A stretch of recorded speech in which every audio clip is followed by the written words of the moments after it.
વરાછા વિસ્તારમાં આવેલ સરથાણા બ્રિજ નીચેનો ભાગ ફરી વિવાદમાં છે। આમ આદમી પાર્ટીના કોર્પોરેટર મહેશ અણઘરે તેમના કાર્યકર્તાઓ સાથે સ્થળની મુલાકાત લીધી, જ્યાં ગંદકી અને અસામાજિક પ્રવૃત્તિઓના દ્રશ્યો જોવા મળ્યાના આક્ષેપ કર્યા છે। નગરસેવક અણઘરે ભાજપ શાસકો અને તંત્રની નિષ્ક્રિયતા પર આક્ષેપ કરતા જણાવ્યું કે સરથાણા બ્રિજ નીચે એટલી બધી ગંદકી છે કે ત્યાંથી પસાર થતા લોકો ત્રાહિમામ પુકારી ઉઠે છે। અહીં અસામાજિક તત્વોનો અડ્ડો છે અને દુનિયાભરની અસામાજિક પ્રવૃત્તિઓ થાય છે। લોકો ખુલ્લેઆમ જુગાર રમે છે અને દારૂ પીતા હોય છે, છતાં તંત્ર ચૂપ છે। તેમણે વિસ્તારના ધારાસભ્ય પર પણ સવાલ ઉઠાવ્યા છે। શું આ વિસ્તારના ધારાસભ્યના ઘર પાસે આવી ગંદકી અને ઉપદ્રવ ચાલવા દેવામાં આવે? આ બધી સમસ્યાઓ દૂર કરવી એ ધારાસભ્યની જવાબદારી છે, પરંતુ કોઈએ કદી તસ્દી લીધી નથી। શ્રી અણઘરે જણાવ્યું કે સુરતના મેયર અને પોલીસ કમિશનરે પણ આ બાબતે રજૂઆત કરવા છતાં કોઈ પગલાં ભરાયા નથી। આ સ્થળેથી પસાર થતા બાળકો અને મહિલાઓ પર અપશબ્દ અને ગંદકીની ખરાબ અસર પડે તેમ તેમણે જણાવ્યું। નમસ્કાર, હું મહેશ અણઘર, કોર્પોરેટર અને આમ આદમી પાર્ટીના કે જેમ છેલ્લા 10 વર્ષ જેટલા સમયથી સરથાણા બ્રિજની નીચે અસામાજિક તત્વો અને એના દ્વારા ગંદકી આખું સામ્રાજ્ય આ બ્રિજની નીચે ઊભું થઈ રહ્યું છે છેલ્લા ઘણા સમયથી।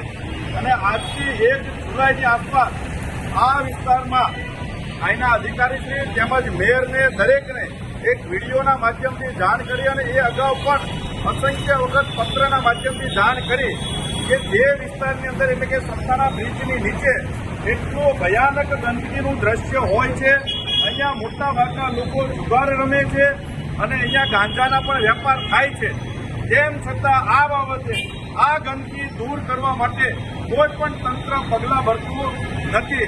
સામાન્ય રીતે જે લોકો મત આપે છે ને એના મતથી જે લોકો ચૂંટાય છે એમના માટે આલીશાન કાર્યાલયો છે, પણ જે વ્યક્તિ મત આપે છે અને પોતાની સુખ સુવિધાઓ માટે મત આપે છે એ લોકોની પરિસ્થિતિ આવી ભયંકર ખરાબ છે।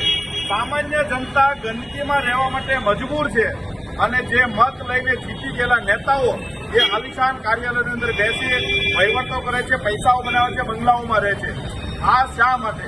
આ અગાઉ પણ મેયરને પણ ચેતવણી આપેલી હતી કે તમે તાત્કાલિક ધોરણે ઝડપથી આ સરથાણા બ્રિજ નીચેની ગંદકીઓ દૂર કરાવો।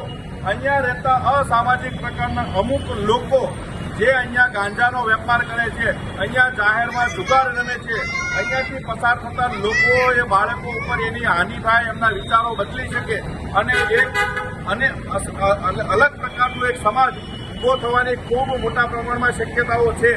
તેમ છતાં અહીંયાનું પોલીસ પણ આ બાબતે કોઈ કાર્યવાહી કરતું નથી। અમને 5 મિનિટ પહેલા પણ અહીંયાથી જે પોલીસની પીસીઆર ગઈ, એ પીસીઆર ગયા બાદ પણ એક પ્રકારની કામગીરી થતી નથી। જાહેરમાં જુગાર રમે છે, અપશબ્દો બોલે છે અને એની આડઅસર અહીંયાથી પસાર થતા માતાઓ, બહેનો, બાળકો ઉપર થાય છે।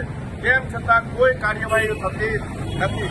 જાણી જોઈને આ ગંદકીનું સામ્રાજ્ય અહીંયા ઊભું કરેલું છે।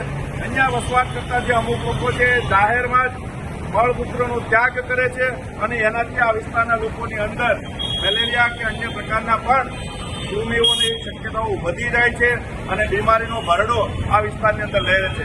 આ અગાઉ જેટલી વખત જાણ કરી છતાં તંત્ર સૂતું છે। ભારતીય જનતા પાર્ટીની સરકાર સૂતી છે। આમાં જે ગાંજાનો અને જુગારનો જે ત્રાસ છે એ માનનીય ધારાસભ્યની જવાબદારી છે, પણ ધારાસભ્ય ખબર નથી ક્યાં છે અને ત્યારે એ ધારાસભ્યના ઘરની આગળ સામે એક બોર્ડ મૂક્યું છે। શું ધારાસભ્યનું ઘર હોય ત્યાં આવી પરિસ્થિતિ હોય ખરા? શું આ હર્ષ સંઘવી સાહેબ જ્યાં રહે છે એમની બહાર આવી ગંદકી છે ખરા? એ